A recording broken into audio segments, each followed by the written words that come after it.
বাজারে সবার আগে নামে সোনারগাঁয়ের লিচু, আর এই কথা সবার জানা। তবে সোনারগাঁয়ের এই লিচু বা লিচু গাছ প্রথম কে রোপণ করেছিল সেই ইতিহাস অনেকেই জানেন না। সোনারগাঁ যেতে যে কোনো জায়গা থেকে ঢাকা চট্টগ্রামের মহাসড়ক ধরে নারায়ণগঞ্জের সোনারগাঁয়ের চৌরাস্তায় বা মুগরাপাড়া চৌরাস্তায় এসে নামতে হবে। এরপরে এখান থেকে রিক্সা মিশুক অটোরিকশায় করে যাওয়া যাবে সোনারগাঁয়ের জাদুঘর পানাম নগরীতে। পানাম নগরীর জাদুঘর আর পানাম নগরীর পাশ দিয়েই গেলে আশপাশের এলাকাগুলিতে লিচু বাগান আছে। তবে আজ আমরা যাব সাধুবাগ নামক এলাকায়। আর এই সাধুবাগ যেতে জাদুঘর এবং লোক কারুশিল্প জাদুঘর এবং পানাম নগরীর পাশ দিয়ে যেতে হবে। আপনি রিকশায় যেতে যেতে কিংবা ব্যক্তিগত গাড়িতে যেতে যেতে চোখ বুলিয়ে নিতে পারেন জাদুঘরের দিকে, সে সাথে ঐতিহ্যবাহী পানাম নগরীর দিকে। এরপর পানাম নগরীর ডান পাশ দিয়ে যে সড়কটা চলে গেছে, এখান থেকে কয়েক মিনিটের পথ সাধুবাগ।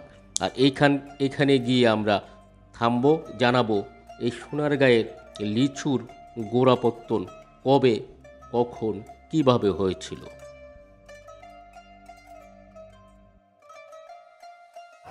সোনারগাঁয়ের শুধু সাধুবাগ না, আরও বিভিন্ন আশপাশের এলাকায় কিন্তু লিচু বাগান রয়েছে।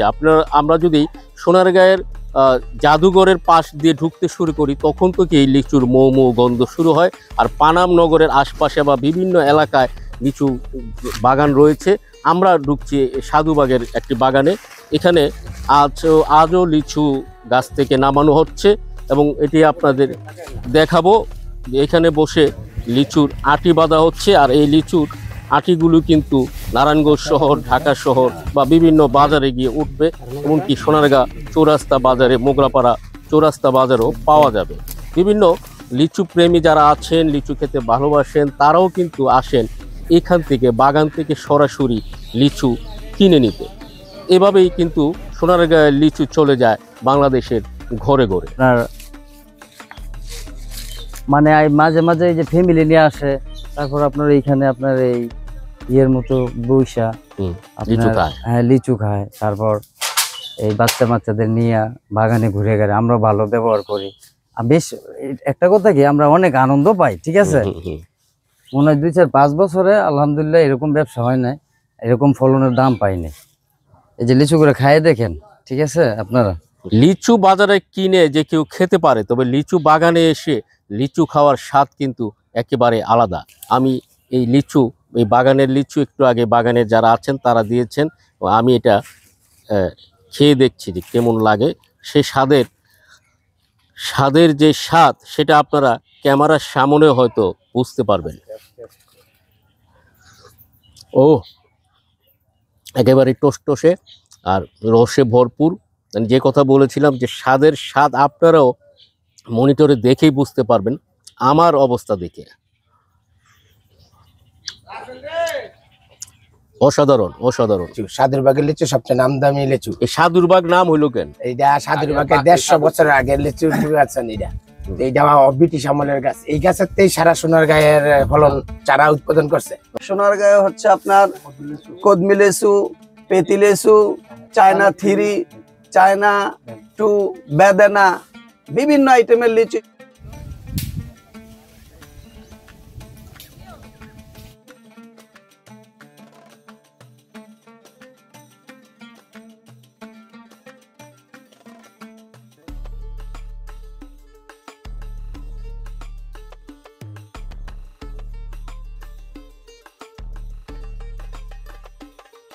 এই লিচুর মৌসুমে বিভিন্ন ধরনের আয়োজন হয়। এখানে নানান ধরনের সামাজিক অনেকটি বিষয় ঘটে থাকে। যেমন নাইউরি আসে, অনেকে শ্বশুর বাড়ি থেকে বাপের বাড়িতে মেয়েরা নাইউরি আসে এই লিচুর সময়, এবং অনেক বাড়িতে আত্মীয় স্বজন আসে এবং ওরা লিচুর সময় এসে এখানে বেড়ানোর জন্য আসে। এবং আত্মীয় স্বজনরা যারা আছে এখান থেকে, যাদের আত্মীয় আছে বিভিন্ন জায়গায়, বিভিন্ন জেলায়, তাদের কাছে লিচু পাঠানো হয়। সব মিলিয়ে একটা উৎসবমুখর পরিবেশ থাকে এই লিচুর সময়, লিচুর মৌসুমে। সোনারগাঁয়ের এই সাধুবাগে যে লিচুর বাগান আমরা দেখছি, প্রচলিত আছে যে কয়েকশো বছর আগে কোনো একজন সাধু এই অঞ্চলে এসেছিলেন। প্রথম 2টি লিচু গাছ এই এলাকায় এনে রোপণ করেছিলেন। এরপর এই 2টি গাছের থেকেই পরবর্তীতে এই অঞ্চলে নানা স্থানে লিচু গাছ রোপণ করা হয়, আর সেই থেকেই এখানে লিচু পাওয়া যায়। আমরা জানি যে বাংলাদেশের সাধারণত উত্তরাঞ্চলে লিচুর জন্য বিখ্যাত, তবে রাজধানীর পাশে ঢাকার পাশে নারায়ণগঞ্জের এই সোনারগাঁয়ের লিচুর ইতিহাস কিভাবে গোড়াপত্তন হলো, এর পেছনে কি ঘটনা, এটা যেমন স্থানীয়ভাবে প্রচলিত আছে একজন সাধুর কথা, তেমনি আবার অন্য কিছু ইতিহাসে পাওয়া যায় যে পর্তুগিজ আমলে পর্তুগিজরা যখন কয়েকশো বছর আগে এখানে এসেছিলেন, তখন এই অঞ্চলে লিচু গাছ কোনো এক পর্তুগিজ ব্যবসায়ী রোপণ করেছিলেন, আর সেই থেকে এখানে লিচু গাছ রোপণ করা শুরু হয়। পরবর্তীতে সাধারণ মানুষও বাড়ির আঙ্গিনায় লিচু গাছ বনে, আর 80 বা 90 দশকে এই অঞ্চলে বাণিজ্যিকভাবে লিচু বাগান শুরু হয় এবং এখান থেকে দেশের বিভিন্ন বাজারে লিচু যাওয়া শুরু করে। এই সোনারগাঁয়ের লিচুই কিন্তু দেশের বাজারে প্রথম পাওয়া যায়।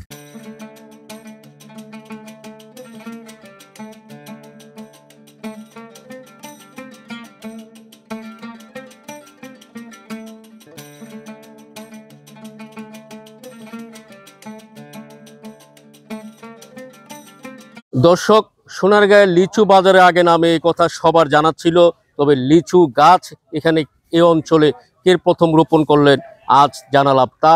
আগামী তো আবার নতুন কিছু আপনাদের জন্য নিয়ে আসব। সে পর্যন্ত ভালো থাকুন, সুস্থ থাকুন।